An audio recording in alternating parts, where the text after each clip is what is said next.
Guys মই ৰাজীৱে আন এটা ভিডিঅ'লৈ আজি আপোনালোকক স্বাগতম জনাইছোঁ। আজি আপোনালোকক ভিডিঅ'টো দেখুৱাবলৈ লৈছোঁ এখন গাঁৱৰ ৰাজহুৱা কঠীয়াতলীৰ মাটি।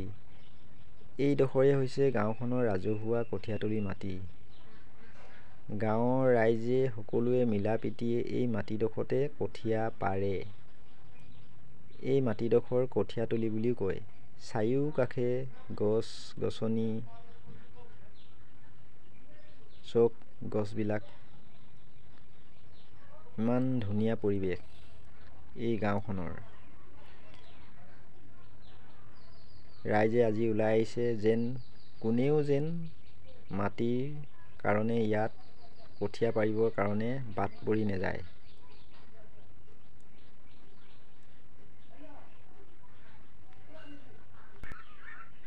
ভিডিঅ'টো চাই কেনে পালে জনাব, লাইক কমেণ্ট কৰিব দেই। আৰু নতুন নতুন ভিডিঅ' এনেকেই দি যাম। আজি যেনেকৈ এই গাঁওখনৰ কঠীয়াতলী মাটিডোখৰ আপোনালোকক দেখুৱালোঁ। আজি গাঁৱৰ ৰাইজ একগোট, এই গাঁওখনৰ ৰাইজ সকলোৱে যেন মিলিজুলি চৰকাৰ